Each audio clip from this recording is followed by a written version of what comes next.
नमस्कार, स्वागत है साहित्यिक झरोखा चैनल पर। आज हम करेंगे हिंदी नाटक उद्भव और विकास भाग 2। भाग 1 हम कर चुके हैं, जिसमें हमने जाना था कि हिंदी नाटक का उद्भव कहाँ से हुआ और उसका विकास क्रम क्या है।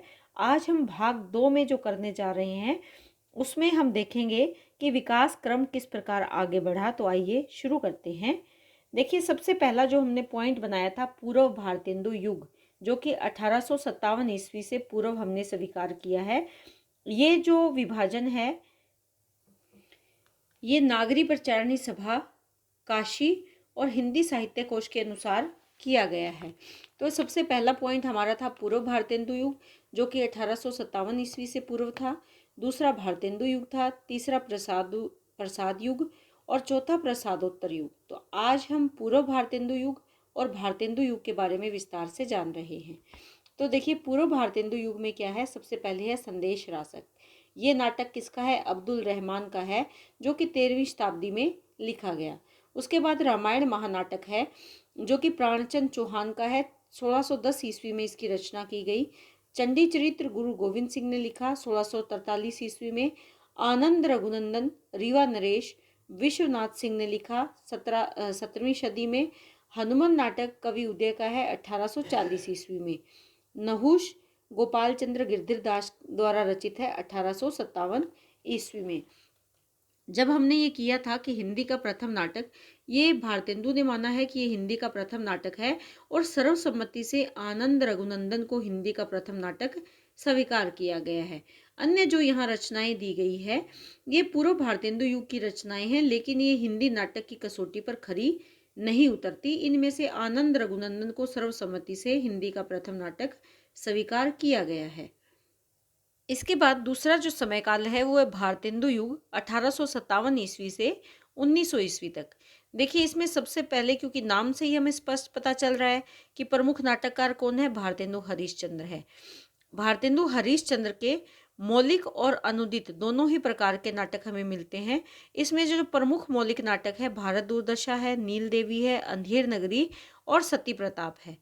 अनुदित नाटक इनके 9 हैं, मौलिक नाटक इनके 8 हैं, लेकिन सबके नाम मैंने यहाँ पर नहीं दिए, वो आप अपनी किताब से कर सकते हैं।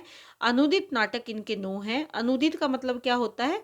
जो बंगला और अंग्रेजी भाषा से अनुवाद जिनका किया गया हो।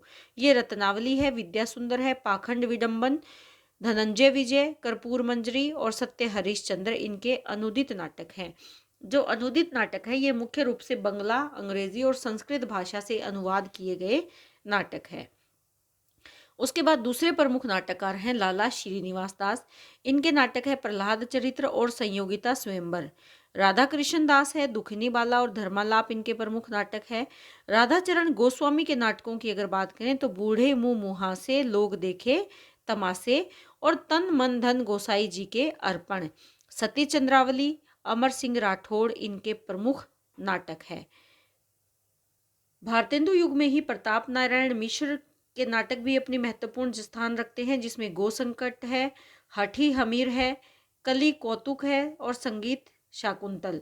इसके साथ साथ अंबिका दत्त व्यास जी हैं, मन की उबंग और भारत सौभाग्य इनके प्रमुख नाटक हैं। बालकृष्ण भट्ट की अगर बात करें तो जैसा काम वैसा परिणाम, रेल का विकट खेल और कली राज की सभा इनके प्रमुख नाटक हैं।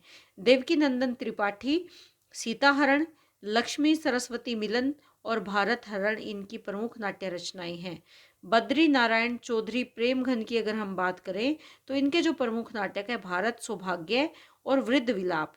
इसके साथ साथ किशोरी लाल गोस्वामी परिणयिनी परिणय, मयंक मंजरी और चौपट चपेट इनकी प्रमुख नाट्य रचनाएं हैं। देखिए, ये जो भारतेंदु युग के नाटककार हमने किए हैं, चाहे वो भारतेंदु जी हैं, चाहे लाला श्रीनिवास दास हैं, राधा कृष्ण दास हैं, राधाचरण गोस्वामी हैं, प्रताप नारायण मिश्र, अंबिका दत्त व्यास, बालकृष्ण भट्ट, देवकी नंदन त्रिपाठी, प्रेमघन और किशोरी लाल गोस्वामी, इन सभी की जो नाट्य रचनाएं हैं, उनकी मुख्य विशेषताएं हमें पता होनी चाहिए।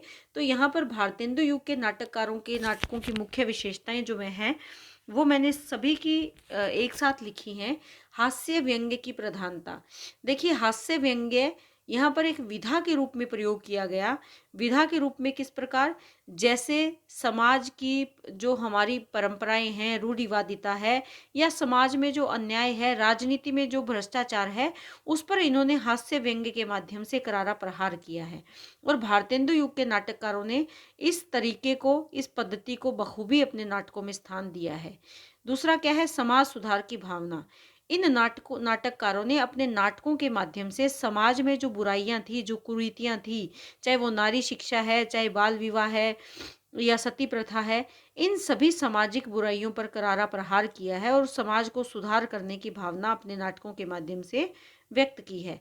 तीसरी जो विशेषता है वो है रंगमंच के अनुकूल नाटकों की रचना।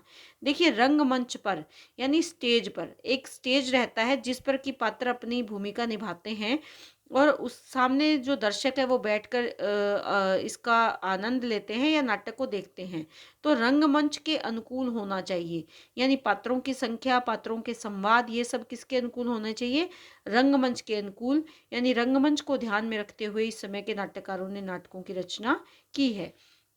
उसके बाद है देश प्रेम की भावना। देखिए, इसका जो समय काल अगर हम देखें भारतेंदु युग का, तो ये 1857 से लेकर 1900 ईस्वी तक का समय है। हमारा देश अभी आज़ाद नहीं हुआ है, आज़ादी के लिए संघर्ष हो रहा है। तो लोगों को देश के प्रति प्रेम के भाव को जगाना नाटककारों की मुख्य कोशिश थी। तो इन्होंने अपने नाटकों के माध्यम से देश प्रेम की भावना को प्रबल करने का प्रयास किया, जिससे कि देश की नौजवान पीढ़ी को जागृत किया जा सके और देश को आज़ाद करवाया जा सके। उसके बाद है भारतीय एवं पाश्चात्य शैलियों का समन्वय।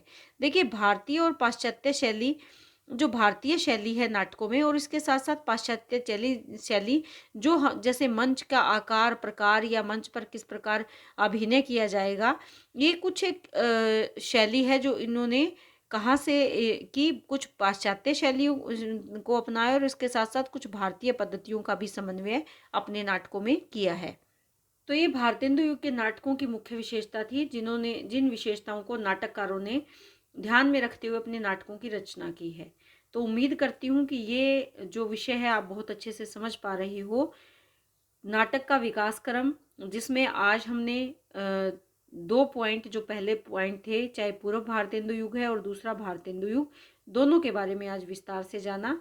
अगले वीडियो में हम प्रसाद युग के बारे में और प्रसादोत्तर युग के बारे में विस्तार से जानेंगे।